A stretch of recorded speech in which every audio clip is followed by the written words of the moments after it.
Bonsoir Lisa, Bonsoir à tous. bienvenue sur la chaîne YouTube CB Math et Lisa. Dans cette vidéo, nous allons aborder le dossier CAPES interne, session de Guyane, session 2021, le sujet numéro 2 du rapport du jury. Alors, tout d'abord, le jury nous pose quelques questions. Les questions sont les suivantes. Un professeur propose à sa classe l'exercice dont l'énoncé est en annexe 1.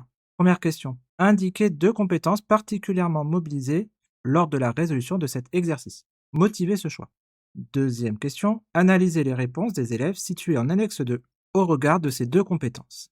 Troisième question, proposez une correction du problème présentée en annexe 1, telle qu'elle pourrait être exposée devant une classe dont le niveau sera précisé. Quatrième question, proposez un autre exercice d'optimisation au niveau première ou terminale. Cet exercice vous sera proposé dans une prochaine vidéo. Alors, l'énoncé de l'exercice du jury est le suivant.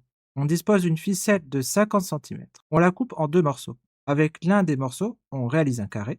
Avec l'autre, un domino composé de 2 carrés. Où doit-on couper la ficelle pour minimiser la somme des aires? Alors, on va commencer par citer les 2 compétences particulièrement mobilisées lors de la résolution de cet exercice. Alors, cet exercice met en jeu 2 compétences principalement. Donc, tout d'abord, la compétence de modéliser, puisqu'en effet, il s'agit de transcrire la situation problème en objet mathématique. Donc, figure, expression de la fonction à minimiser. Il est aussi question d'utiliser un logiciel pour faire la modélisation, donc soit un tableur ou bien un logiciel de géométrie dynamique. L'autre compétence mobilisée dans cet exercice est calculer. Donc, en effet, on utilise des expressions littérales, notamment pour exprimer les périmètres et les aires des figures. On retrouve également du calcul lors de l'étude de la fonction du second degré avec le calcul des coordonnées du sommet de la parabole. On poursuit avec la question numéro 2 où nous devons analyser les réponses des élèves au regard des 2 compétences que nous avons citées en amont, c'est-à-dire modéliser et calculer. Alors, on va regarder ce que nous propose l'élève numéro 1. Donc, sur sa copie est écrit sur la feuille, la ficelle mesure 18 cm au lieu de 50 cm. Les ciseaux coupent à 8 cm sur la feuille. L'élève présente un tableau de proportionnalité avec les valeurs en ligne 18, 8, 8,50 et point d'interrogation. Il cherche à déterminer la quatrième proportionnelle. Il écrit l'égalité 18 multiplié par point d'interrogation égale 50 multiplié par 8. Donc, le point d'interrogation est égal à 50 multiplié par 8, le tout divisé par 18, ce qui est environ égal à 22,2 cm. Conclusion, il faut couper la ficelle à 22,2 cm.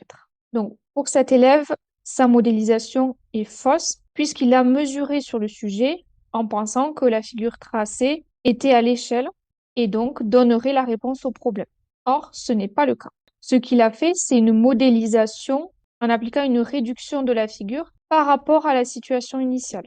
Donc, il fait référence à la proportionnalité en utilisant le tableau et en présentant les valeurs à l'intérieur. Son raisonnement se poursuit par un calcul d'une quatrième proportionnelle. Il écrit l'égalité des produits en croix. Les calculs effectués sont corrects. En revanche, la réponse finale n'est pas celle attendue par le professeur. À présent, on va s'intéresser à la production de l'élève 2. Donc, il nous dit, si on coupe la ficelle au milieu, on a 25 cm pour le carré et 25 cm pour le domino. Le côté du carré est 25 divisé par 4, soit 6,25 cm. Donc, l'aire fait 39,0625 cm².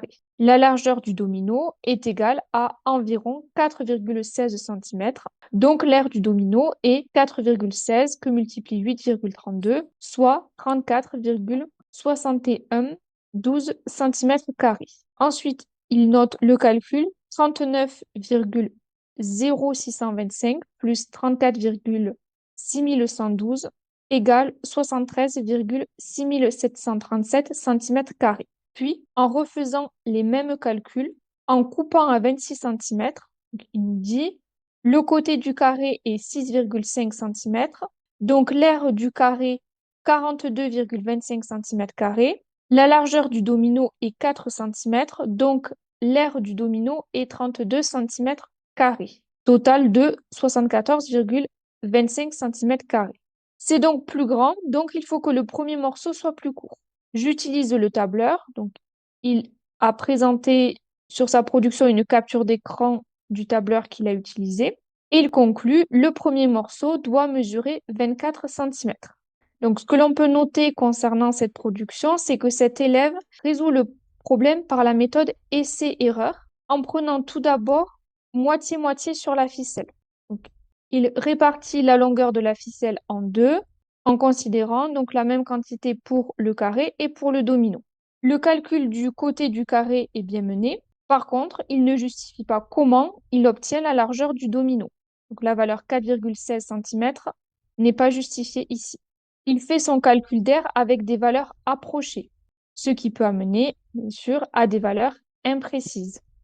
Ensuite, la modélisation à l'aide d'une feuille de tableur peut être pertinente si les valeurs testées sont nombreuses. Ici, son travail n'est pas probant puisqu'il teste qu'avec des valeurs entières. La réponse finale n'est donc pas correcte. L'élève propose une valeur approchée à l'entier près, alors que le professeur attendait une valeur exacte. Très bien. Alors, on va maintenant passer à la correction de l'exercice. Alors, ici, on dispose d'une ficelle de 50 centimètres, on la coupe en 2 morceaux. Avec l'un des morceaux, on réalise un carré. Donc en fait, ici, la première partie, donc le morceau de gauche, on va dire, de la ficelle, représente donc le périmètre du carré. Alors, si on dit soit C, le côté du carré.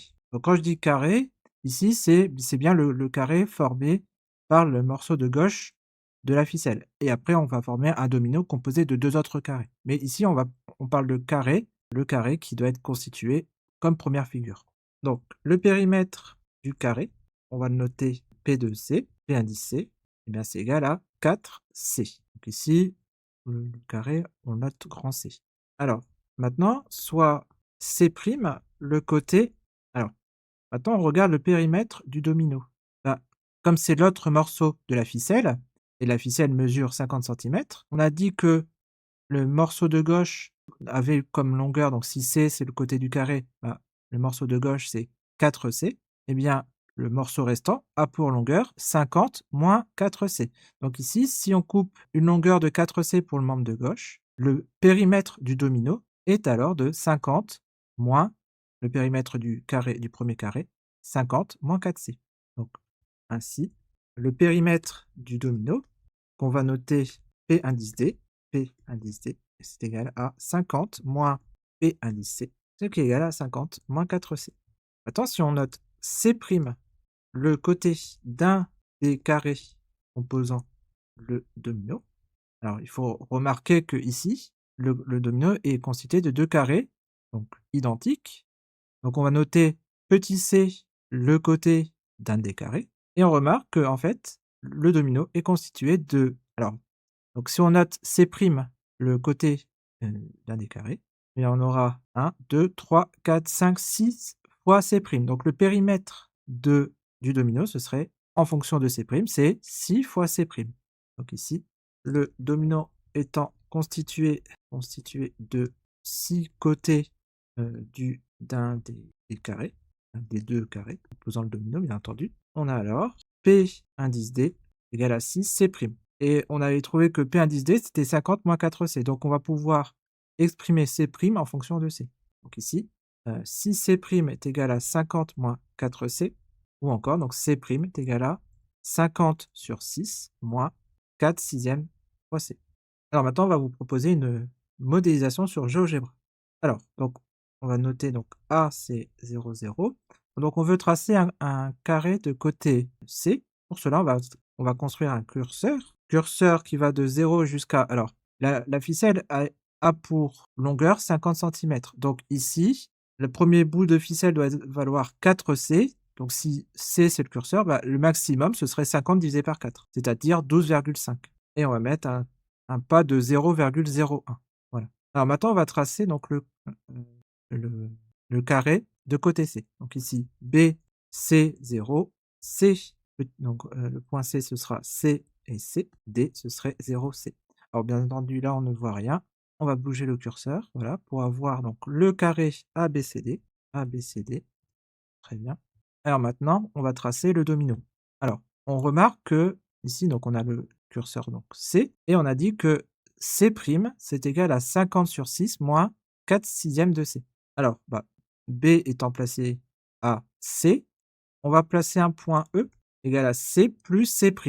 Sachant que comme ça, BE, ce serait égal à la longueur BE, ce serait C'. Alors, ici, ah oui, il faut se dire aussi que, bien entendu, si BE c'est la longueur du domino, eh bien ce serait plutôt 2C'. Donc ici, ce serait 2 fois, donc il y aurait C, plus 2 fois 50 sur 6, moins 4 sur 6 fois C. Et on laisse en axe des abscisses le point E. Donc il est ici. F, ça va être la largeur du domino. Donc il va prendre comme abscisse X l'abscisse du point E. Et la largeur du domino, c'est C', donc c'est 50 sur 6 moins 4 sixièmes fois C. Voilà. Et maintenant, on va placer un point H, d'abscisse le point B et d'ordonnée le point F. Donc X, B, Y, F. On a alors le domino suivant. Voilà. Donc, on va vérifier maintenant que les périmètres, les deux périmètres ici soient égaux à 50. Donc pour cela, on va faire donc C1 plus D plus A plus B plus B1 plus E plus F plus H. C'est les longueurs des segments qui composent les deux figures. Et on va trouver 50. Et si on bouge la valeur de C, on voit que j'ai les périmètres des deux figures restent 50. Donc ici, la construction des deux figures est correcte. Maintenant, on va voir l'air. L'air, c'est, donc ici, on avait placé, donc on avait tracé ABCD, donc c'est Q1. Et quand on tape la valeur Q1, ça nous donne l'aire du carré. Et ensuite Q2 pour l'aire du domino. Donc ici, on a 89,22. Alors, ce qu'on peut maintenant faire, c'est qu'on va placer un point M qui va prendre comme abscisse le point E, la valeur C, et en ordonnée, la valeur de la somme des deux aires. Donc I ici. Alors, on dézoome, on dézoome, on dézoome pour avoir ici le point M. On va pouvoir afficher la trace et on regarde ici. Donc, on va avoir une parabole. Voilà.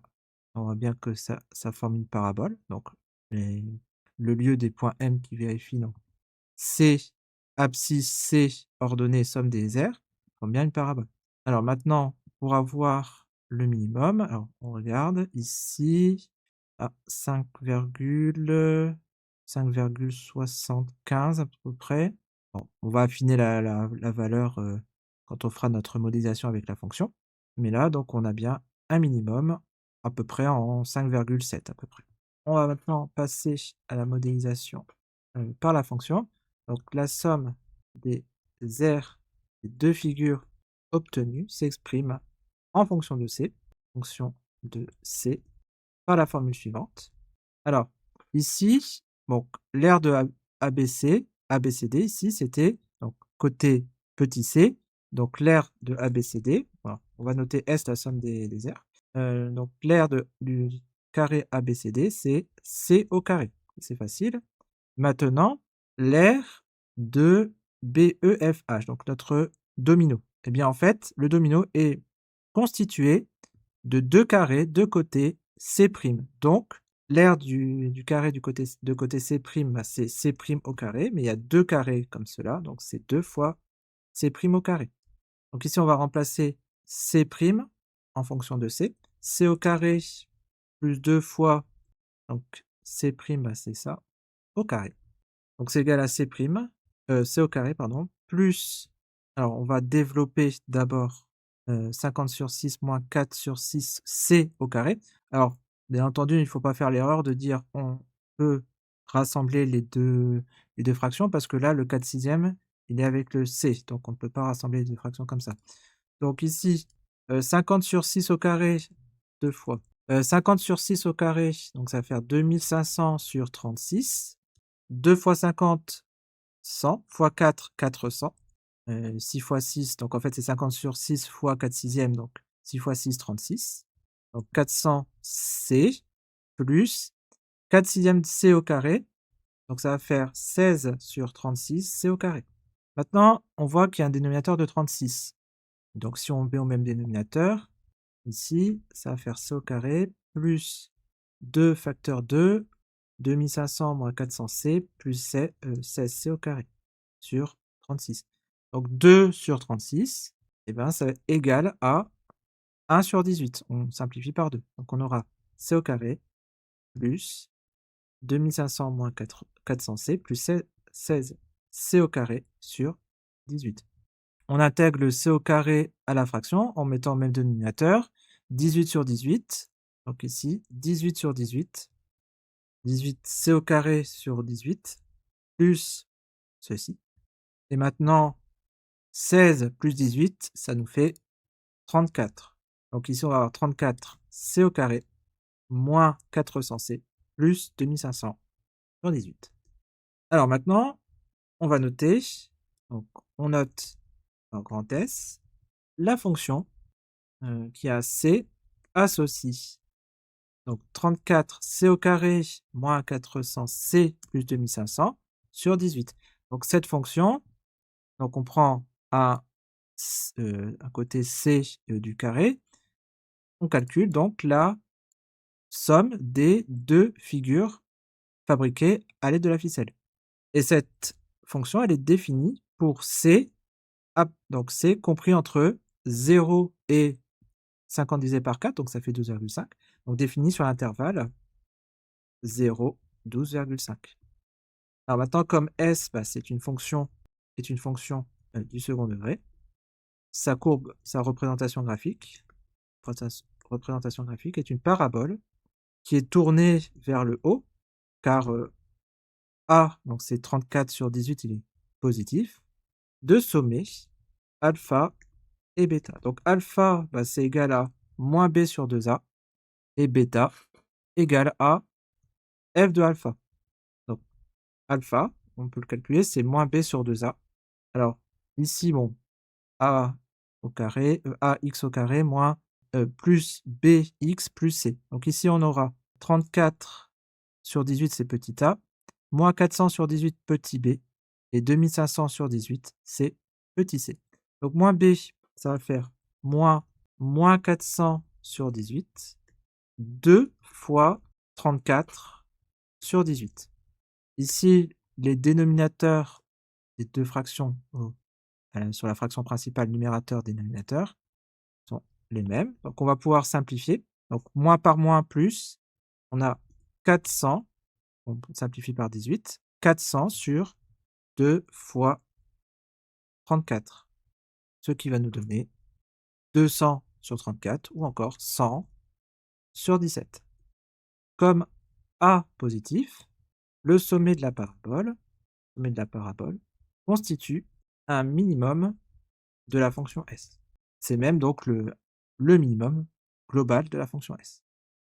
Le carré doit avoir un côté de C, alors côté mesurant C égale à 100 sur 17 cm, pour que la somme des aires des deux figures soit minimale. Et on peut calculer, ça on vous laisse en exercice. Avec la calculatrice, c'est facile à voir. C'est ça, 73,53 cm². Donc, il faut couper la ficelle à 4 fois 100 sur 17, donc approximativement 23,53 cm, de son extrémité, pour obtenir les figures d'air minimales. Bien, la vidéo est maintenant terminée. Merci de l'avoir suivi. Un like, un commentaire ou un abonnement sont toujours les bienvenus. Vous pouvez aussi regarder les liens en bas de la description pour soutenir notre travail. Bon courage dans vos révisions du CAPES et à bientôt pour des nouvelles aventures mathématiques. À bientôt, au revoir.